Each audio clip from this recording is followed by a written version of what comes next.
So today I'm here in the spirit of revivalism to meet the incredible Tony Wright and visit his amazing model railway, Little Bytham.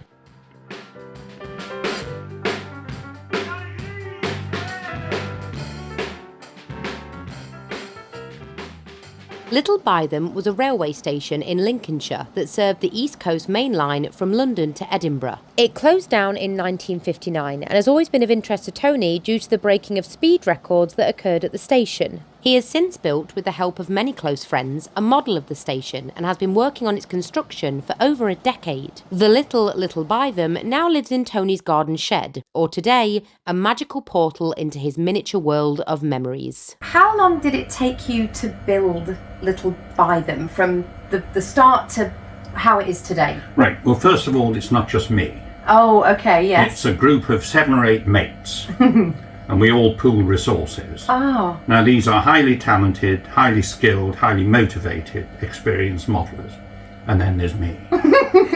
And we've helped each other with modelling on their layouts and their modelling on mine. Oh. I mean, I'm the son of a Yorkshireman, so we mentioned parsimony.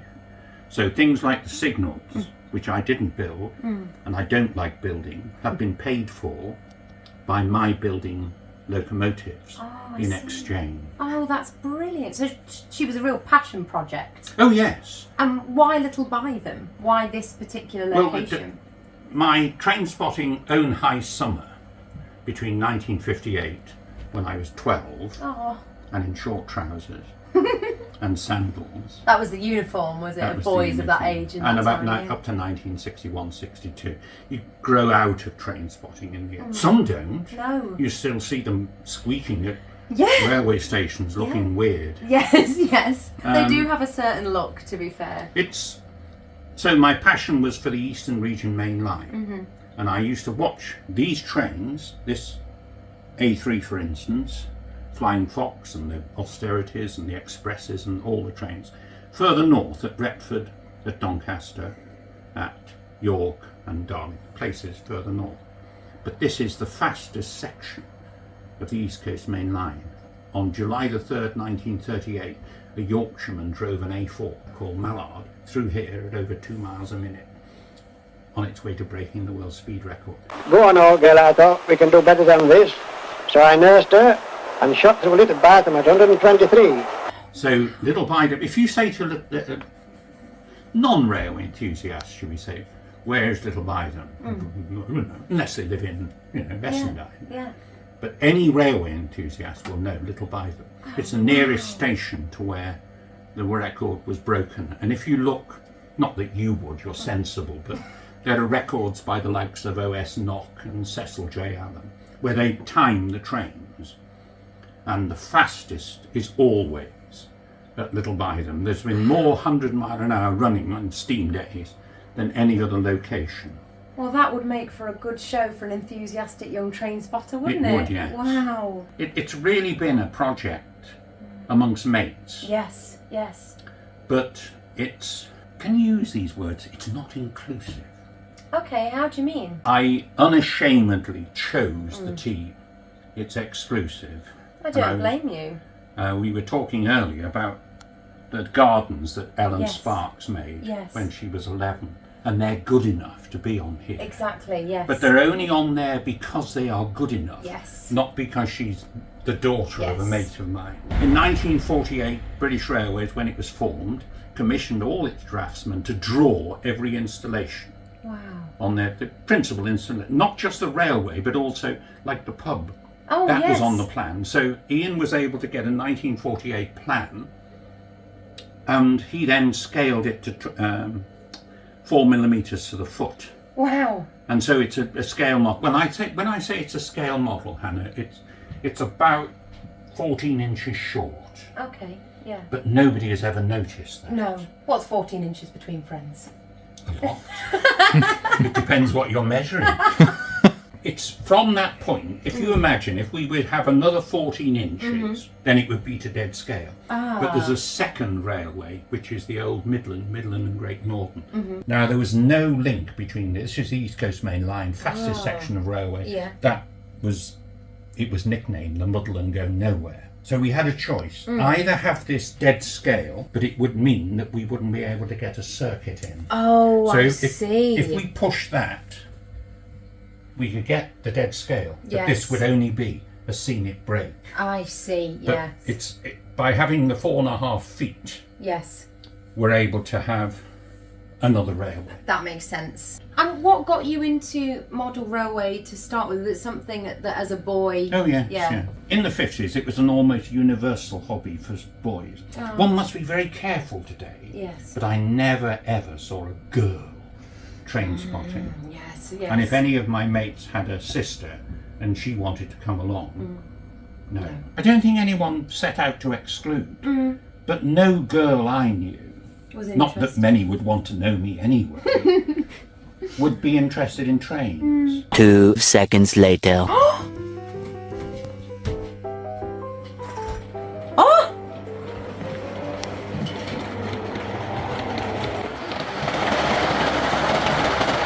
Look at it go! And that's the Queen of Scots Pullman. A train that couldn't possibly exist today because it served wealthy clientele. You were travelling in luxury.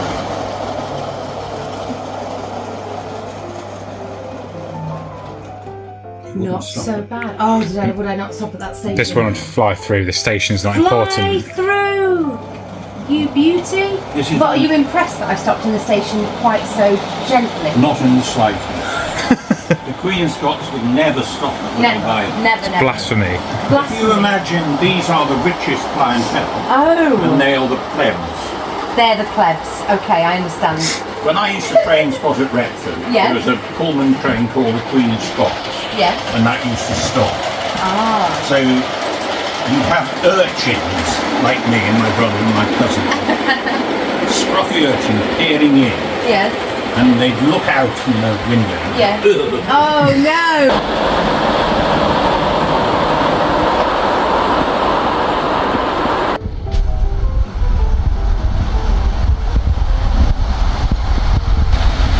Well, that should have a 15-mile-an-hour speed restriction on that crossing. Well, Gone over at about she's 50. yeah, she's that. Was I going too fast? Well, Yeah. could be said. Yeah. And then start to ease off as you approach the station. Okay. And you need to stop with the engine at the end of the platform. That's still way too fast. Slow down. That's it. Just keep it running at that. And then just ease up, ease up, ease up.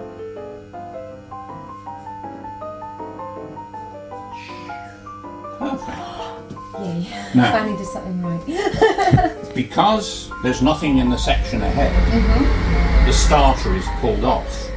If there was something in the section ahead, then that would remain a danger. Okay. But it's now past the home signal, Yeah. so we must cancel that to protect it in the rear. Okay, so we assume our little people have Hopped on. hopped on and hopped off. Okay, so everybody ready? Yeah, and off you go. Is that a good speed? Yep, that's perfect.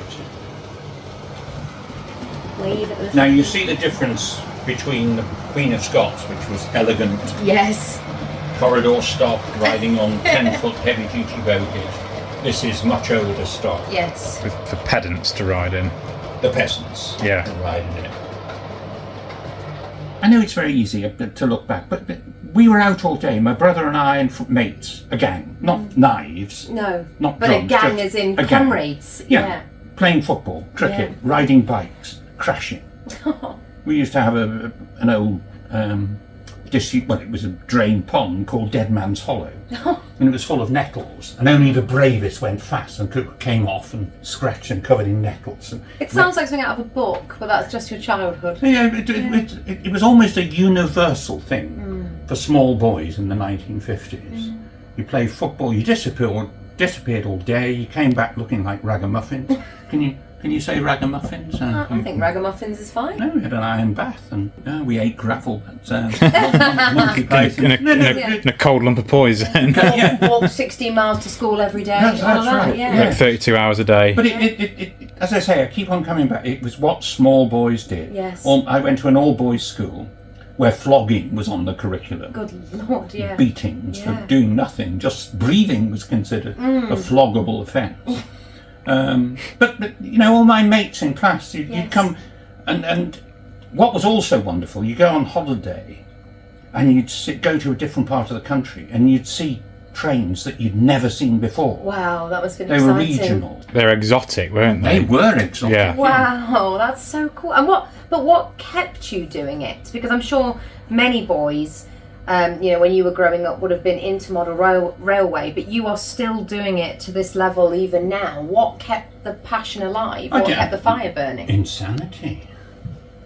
Small boys up to early teens would be interested in railways, and then from having an attitude of girl, they suddenly become interesting. Yes. And you get into your later teens, and model railways just Girls win out. Girls and win model out. railways Yes. don't. Yeah. I always kept it going. That's not to say I never had any contact with girls. Well, I found the right one in Mo. So Oh, exactly. We love Mo. She was the one for me. Oh, indeed. And I just kept it going. Yeah. So what happens to the majority of boys, or become men who were interested in railways, life, if you wish, gets in the way. That's true. Right, you get married, you have a house, a mortgage, a job. It's quite a time-consuming thing. And despite what many people say, oh, you can do this and that on a shoestring, this is not cheap. No. I'm not saying that, you know, I've spent hundreds of thousands on this. It's 50 years of my making the locomotive and the rolling stock. Yes. So life gets in the way. And then it's almost invariably blokes, they retire. The children, they're parasites, they've gone. They own their own home. Yeah. And they've got a pension, a reasonable, not every pensioner is starving. And they've got time, so they come back to it. So it's almost like you start off with a passion and then you return to it. The big difference, Hannah, is what I was doing at, say, 9, 10, 11, 12, was playing with toys, well-made toys, by trying Hornby 00 tricks. What you've got now, by Hornby and Bachmann and Hellian and Rapido and Accurascale, they're as good as anything any top modeler could make. Yes. She was your childhood sweetheart, and then you've both grown up and then found each other again, and she is now mature and well built and of good quality, and you can find love together again, but now as an adult. That only works in my case because I'm part of a group. Yes. I hate the situation where people take credit for the work of others. I've seen it so many times at shows. Yeah. Oh, that's very nice. Yeah. Thank you. Yeah. Yes, Hannah well, does it a lot on TikTok. When I've made something, she'll say that she made it. So. That is it's untrue. I shout him out all the time. I cherish these as possessions made by dear friends. I've made more than enough of my own. Yes. But it's nice to have the work of others. Yes. But that's beautifully made by a chap called Alan Hammett, and that's equally beautifully made by the same bloke, but weathered by a friend called Tony Geary. You can get a Bachmann one for an austerity, RTR, and you can get a Hornby one for an A3. I like that there's even just here looking at Little By Them, that there is such a big sense of community that's been able to help you re-love and re-experience this lifelong passion that you've had. It's unashamed self-indulgence. Yeah. These are the trains of my youth. Yes. I never thought, and I don't think I'm stupid, but I never had the foresight, standing on Retford Station and say, in 1958, seeing Flying Fox bowling by, thinking, one day in 60, 70 years, I'll make one of those. No, of course, no. It was jumping up and down for joy, cop, or boo, hiss, scrap it. Is this Tony? You can see the sort of stupid expression, the paunch, the slouching. You've got that. The general gangliness. The gangliness, as I say, care in the community, not working. Yeah. Oh, that is excellent. And you were scanned for this, did you Yes. say? How did they do that then? It holds well, it's like a computer. It walks all around you. It takes a 360 scan. Yes. So is this nostalgia It on a is very nostalgia. grand scale? It is, yeah. yes. Yeah. That really, it's like having a, it's not even like having a series of photographs. It's like, or memories on a table. It's like it's alive. It's like it's got a heartbeat. It's like it's a way to relive it, isn't it, in a very special, unique way. When I say it's like a social history, it's been wonderful to talk to people who worked on the railway. We've been here 20 years, but they've sadly died. But Isabel, I was mentioning. The girl with the birthday party. This is Isabel with the skipping rope. Oh, yes. And her dad was the signalman here. And they lived in this cottage. And it was her birthday party. So they had cousins, brothers, twin cousins, and a dog. And this is Isabel's mum coming out saying, "Don't play near the coal." And so they always used to be in tears because just before Christmas each year, 2 or 3 pigs followed them across the road to the butchers to be slaughtered. Yeah. And then come January, February, they'd have 1 or 2 or 3 piglets, and they'd fatten them up for the next 10, 11 months. Yeah.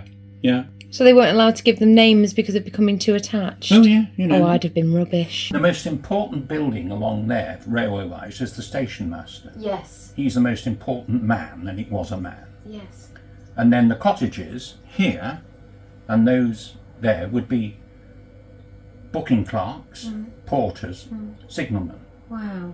There's a hierarchy. Their Yes. houses are semi-detached and they're smaller, Yes.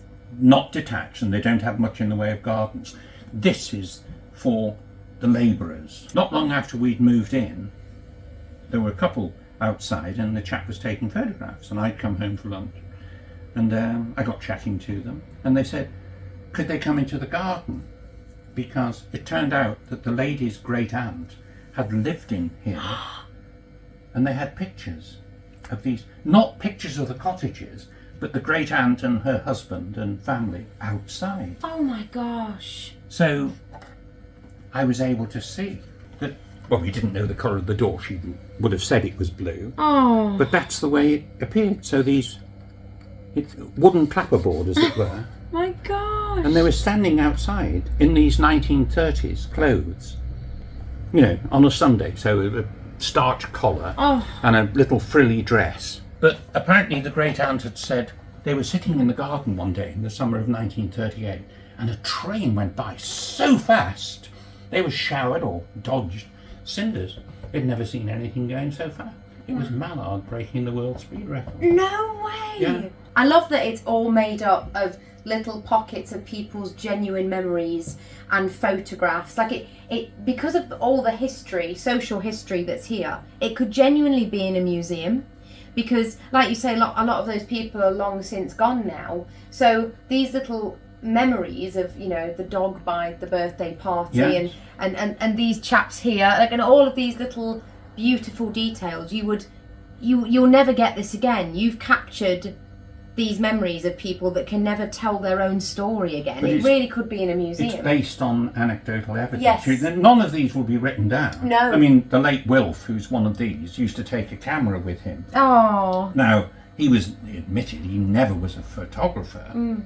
And the pictures, you couldn't say they'd be published. No. But they're good enough to see where that signal was, say, or the arrangement of this or the arrangement of that. They're priceless. Hey, little Pete, Tone's made a model of you. Which one? That one. How do you know? You're sitting down.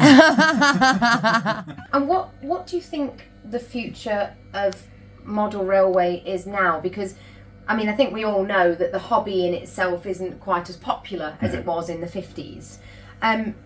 Do you think that model railway has a future with younger generations now? Should it have a future? Why is it important to keep this kind of hobby alive in 2024? It will still be, in my opinion, a hobby, but much more niche and much more expensive. Yes. I mean, that's a true. locomotive like, I'm not talking about the kit, but the RTR one is up 170, 180 pounds. Now that's way beyond the schoolboy's pocket. Isn't it? Yes. To be honest with you, Hannah, had there been, say, electronic gadgetry I mean, you say this, what are they, YouTube? Yeah, YouTube, social media of all kinds, What was the other phones, thing? games, consoles. Yeah. Yeah. Now, in the 50s, we had a television. If you switched it on a week before the programme, it might heat up. Right. You know, you're peering at it. Willing it to come Yeah, on. so there weren't the same sort of... I honestly don't know. Had there been, say, computer games in the late 50s, why would we have stood on a freezing cold bridge with driving rain, hoping to cut some filthy locomotive? I bet you're glad that you did, though. Oh, I did, yes. But another thing that's affecting the hobby is what one might call supply and demand. One of the things, I don't know whether you know, that Mo and I do, is find new homes on behalf of widows and bereaved families of the model railway collection of the person that's died. So you rehome all the models so they Yes. go to good places. Oh, Yeah, we've just... Tony. I've had a couple. Yeah. Oh. Very often, the person I'm selling it to, not Jack, but is the same age as the guy that's died. So in a year or two, yes. he's back on the market again. But on a positive note, where did the funds from that go to?